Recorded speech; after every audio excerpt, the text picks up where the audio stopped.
네, 어서오세요. 약드라이브의 칼로리입니다. 자, 오늘은 기생충 감염병을 소재로 한 영화 연가시에 대해 이야기를 해보겠습니다. 자, 오늘도 역시 스포일러가 아주 많습니다. 자, 연가시는 이제 2012년도에 개봉했습니다. 김명민 배우 주연이고요. 흥행 성적이 꽤나 좋았습니다. 400만 명 이상이 본 걸로 집계가 되었더라고요. 제 기억에도 기생충을 소재로 한 부분이 좀 신선했었고 자주 소개가 된 걸로 기억을 합니다. 여기서 등장하는 연가시는 기생충 중에 하나고요. 흔히 우리가 감염병 재난 영화는 대부분 이제 바이러스를 대상으로 소재로 하고 있는데 기생충을 소재로 한 부분이 차별화를 두고 있는 점입니다. 다른 영화 마찬가지로 기생충인데도 불구하고 감염되면 치사율이 이제 100%입니다. 거의 다 죽는다고 봐야 되고요. 식욕이 증가하다가 갑자기 엄청난 구가를 느끼게 되고 결국 물가에 뛰어들어서 송장의 모습으로 이제 죽죠.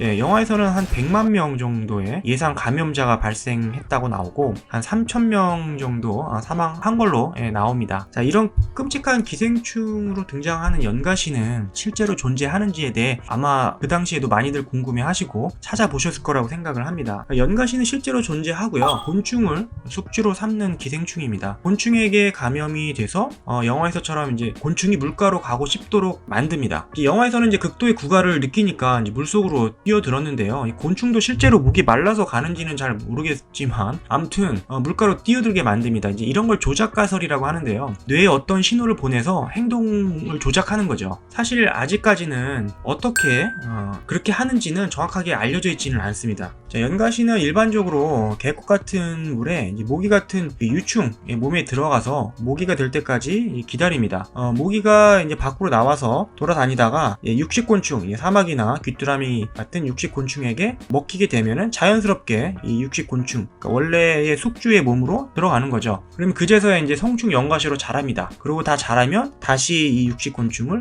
물가로 가도록 조작을 하는 거죠. 그래서 물 밖으로 들어와서 알을 까고 이런 무한 반복의 생애 주기를 갖고 있습니다. 자, 그런데 연가시 이외에도 조작가설을 뒷받침하는 여러 기생충들이 있습니다. 자, 곤충에게 감염이 돼서 좀비처럼 곤충을 만들어서 이상한 행동을 하게 만드는 거죠. 자, 예를 들면 이 개미한테 감염이 돼서 야밤에 집에 안 가고 이런 돌이나 풀잎 꼭대기에 높은데 앉아서 밤하늘을 계속 올려다봅니다. 이렇게 만드는 기생충도 있고요. 또 이제 달팽이한테 감염이 돼서 이 눈을 길게 빼게 만드는 행동을 합니다. 그리고 이제 기생충들이 눈 쪽에 몰려요. 여기 색깔 보이시죠? 이렇게 화려한 색깔을 띠고 있는 기생충이 몰려서 눈에 잘 띄게 만드는 것이죠. 이렇게 눈에 이런 행동을 통해서 눈에 잘 띄니까 양 같은 어떤 동물들에게 쉽게 잡아먹히는 거죠. 그러니까 나 여기 있으니까 빨리 잡아먹어 이런 신호를 보내는 거라고 보시면 됩니다. 그러면 이 기생충은 자연스럽게 동물의 장으로 들어가서 살게 되는 것이죠. 자, 이렇듯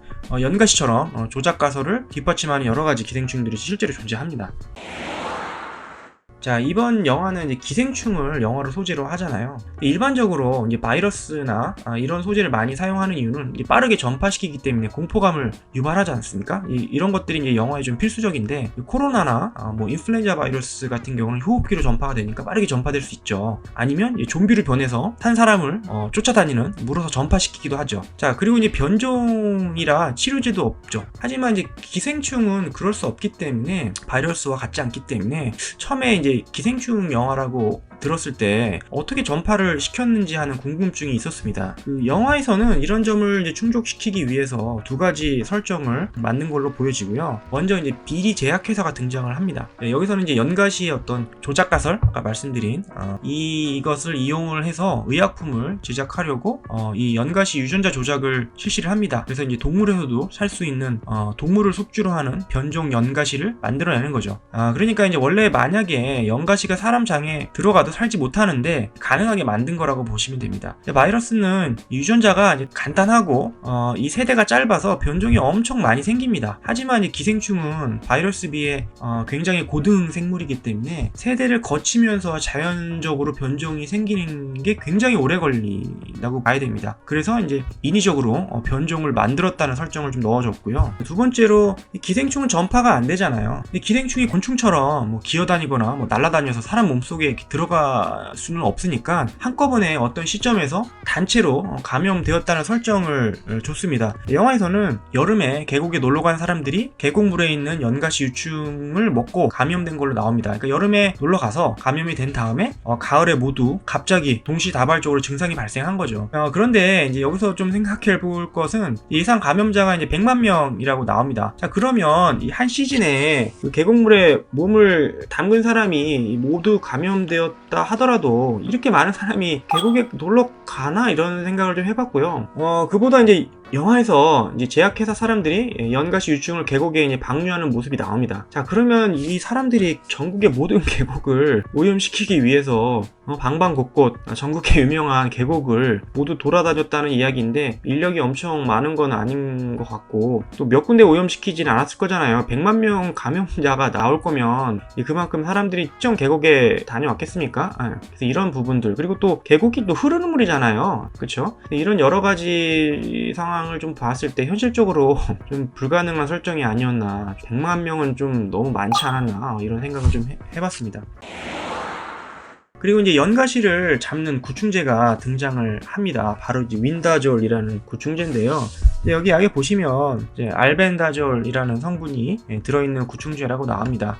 현재 시중에서 판매하는 거의 모든 구충제가 다 이 성분이고요. 이 알벤다졸이라는 성분이고요. 그 윈다졸도 실제 약국에서 판매하는 약이라 그 당시에도 실제로 그 약국에서 이제 윈다졸을 보여주면 굉장히 환자들이 신기했었습니다. 자, 여기서 이제 윈다졸은 제약회사가 이 변종 연가시를 만들어내고 동시에 또 이를 죽일 수 있는 구충제로 만들어서 이 변종 연가시로 사람들을 먼저 감염을 시키고 국가가 이제 혼란스러워지면 짜잔 이제 등장시켜서 결국 이제 회사가 높은 금액으로 팔아먹으려는 어떤 그런 계획이 나오는데 정부와 협상을 하는 장면이 나옵니다. 자, 윈다졸 합성법을 정부에서는 공개를 해라. 제약회사에서는 이 특허로 걸려 있기 때문에 공개할 수 없다. 그래서 이런 협상하는 배팅을 하는 장면이 좀 나오는데요. 이제 물론 시중에 많이 판매하는 약이라 성분을 아는 저 같은 사람은 좀 우습긴 했지만 아무튼 회사에서만 만들 수 있는 어떤 신약으로 설정이 돼서 나옵니다. 주인공이 이제 화학을 전공한 박사입니다. 물론 이제 주식하다 망해서 영화에서는 이제 제약회사 영업사원으로 일을 하고 있는데 저는 그래서 주인공이 이 윈다졸 합성을 할 수 있는 어떤 아이디어를 제공을 해서 대량 생산할 수 있는 어떤 그 돌파구를 좀 마련하나 보다 예측을 했었어요.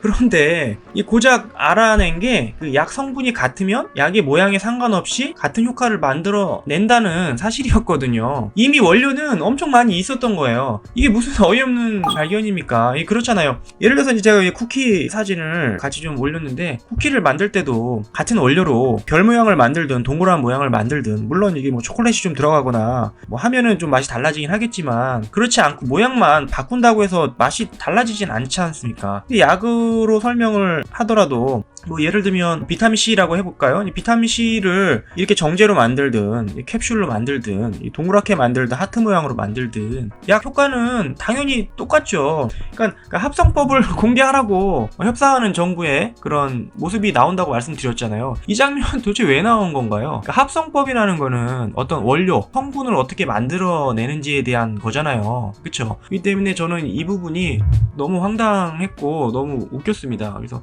이미 원료는 다 있는데 무슨 이게 대단한 발견이었나 싶었고요. 아무튼 결국 이제 회사에서 이 제약회사를 이제 인수하기로 합니다. 그래야 이제 합성법을 손에 넣을 수 있으니까요. 자, 이게 이제 이 제약회사의 의도이기도 했는데, 자, 그래서 이제 5조라는 금액을 제시를 합니다. 그러니까 일부는 이제 너무 비싸다, 난리가 났죠. 너무 비싼 금액에 사들이는 거다. 하지만 이제 국민들이 죽으니까 너무 급한 나머지 인수하기로 결정을 했는데, 저는 이게 이제 5조라는 금액이 그렇게 비싼 금액인가라는 생각을 했어요. 왜냐면은 일반적으로 신약 개발의 비용은 엄청 많이 들어갑니다. 평균 이 몇 조? 4조에서 한 11조 정도의 비용이 들어간다라고 통계적으로 나와 있고요.